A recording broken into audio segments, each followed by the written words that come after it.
Hey everyone, I'm MK from Cultivating Habits, and today is my first day of my 21-day no sugar challenge. And I'm coming to you from my kitchen because on day one, I wanted to kind of take stock of what we had in our kitchen and figure out what I can and can't eat.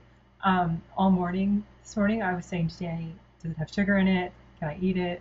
So I'm gonna need a bit of a plan, I think, because I realized this morning that I couldn't have bread. So it's like, well, what can I have for breakfast then? So I kind of took stock of what we have, and I'm just going to kind of tell you what I can and can't eat as part of my 21-day no sugar challenge. But before I get into that, there's really two reasons why I'm doing this challenge, or two goals that I have at the end of this. So the first one is basically to see if I can do it. I don't know how much sugar I consume. I'm kind of looking at what I have in front of me right now and seeing that I probably do consume more sugar than I should. So this is going to be a good test to see if giving up sugar is in fact difficult or not. And the second reason is I've heard that people get more energy when they give up sugar. So I'm really hoping that this will be kind of a boost to my energy level. So we'll see. I mean, at the end of the 21 days, if I do, great, and if I don't, well, so be it.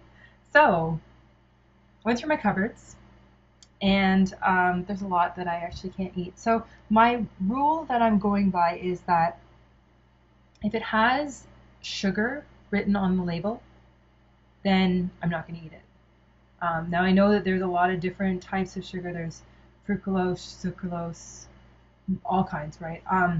So right now I'm kind of just sticking with the word sugar. So if it has the word sugar in it, I can't eat it. So this morning when we were going to have eggs and toast, I had a look at our bread, and our bread has sugar. So I couldn't eat that. So like, well, what about tortillas? And tortillas have sugar. So I eat these a lot. I don't eat a lot of bread, but I do eat a lot of tortillas, so I'm a little disappointed that I'm not going to be able to eat those. So no tortillas. So I was like, okay, well, what can I have for breakfast then? Hopefully my granola and yogurt is still okay, but when I look at my granola that I eat, second ingredient is sugar. So there goes that. And then obviously no granola bars, that's out of the question. Then I was like, well, what about these kind of like healthy cereals that I have? So we Shreddies. And yeah, second ingredient on there is sugar. So pretty much no cereal. See this one. Yeah, third ingredient, sugar. Now, I'm not saying that this makes them bad. I just that I choosing not to eat these as part of my challenge. I also just bought this brand new box of oatmeal that has assorted flavors, and all of them have sugar. So this is going to stay closed for at least 21 days.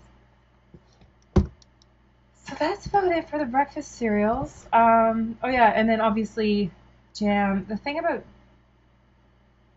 jams and fruits is that there's obviously a lot of naturally occurring sugars in it, but with jam, there's actually a lot of sugar in here, so can't eat jam.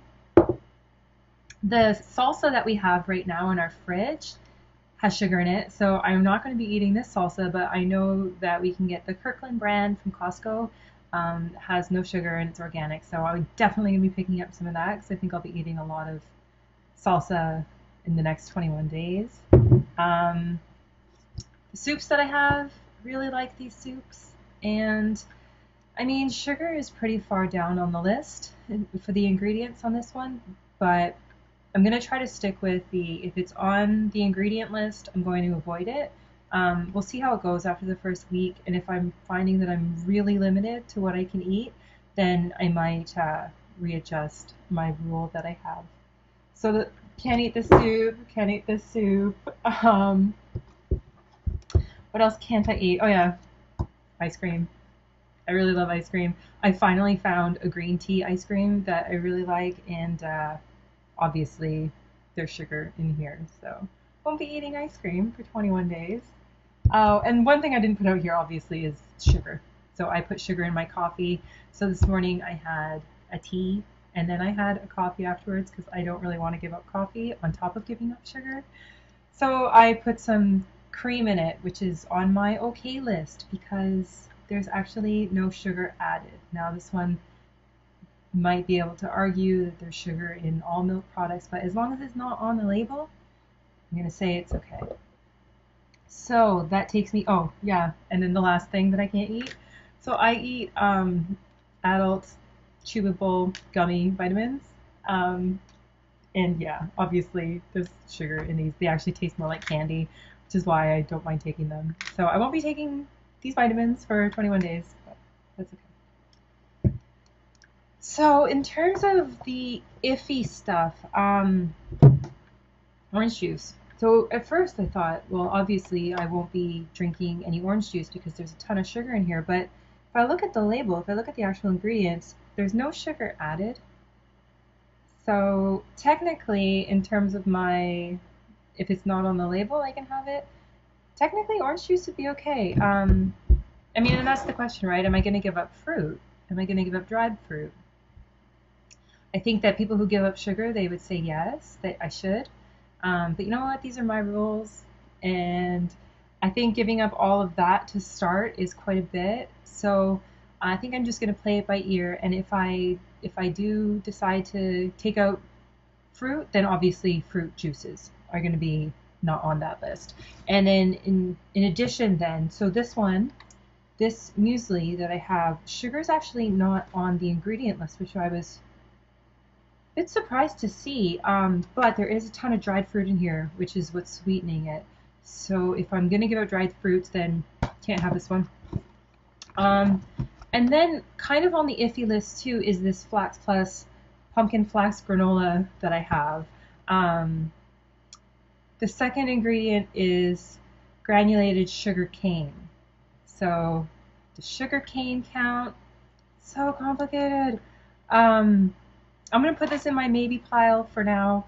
Because I mean, to me, it's still sugar. It's naturally occurring sugar, but it's still sugar. And then we have things like maple syrup. I mean, this is like pure sugar. So I kind of think that I should give it up for 21 days. I don't really put maple syrup on that much stuff anyways.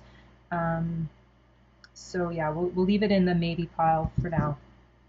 So that's a lot that I can't eat, or that I can maybe eat depending. But what can I eat then? Okay, so this morning we had eggs and I couldn't eat the salsa, so I cut up a tomato and I had it with some cheese and an avocado. I'm going to be eating a lot of avocados. I love avocados. And the bread that I can eat is pita bread. So this is really good. There's no sugar in here,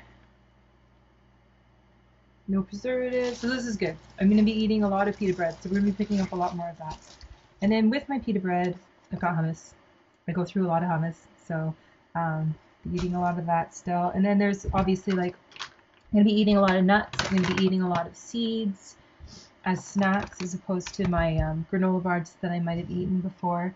My yogurt, I eat plain yogurt anyways, so it's not really a problem for me to cut out any kind of like fruit-based yogurts. We actually already eat all-natural peanut butter. So I would think that generally peanut butters would obviously be out of the question because there's a lot of sugar in them. But with the natural stuff, this is good. So I actually had some of this today on some pita bread. And then we have our chickpeas and black beans. So we're eating a lot of those.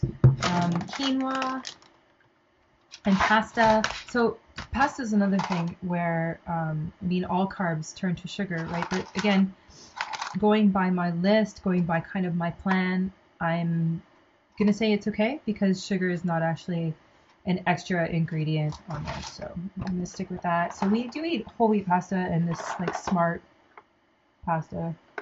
So I'm sticking with that. I'm still going to drink cream because I can't do coffee black and there's no sugar added. So I'm not giving up cream. So there. And I was really happy actually when I looked at this one. So I love eating oatmeal when it's cold. And also I've run out of a lot of breakfast stuff to eat, so it's nice to see that I can eat this instant oatmeal. No sugar on there, so that's good.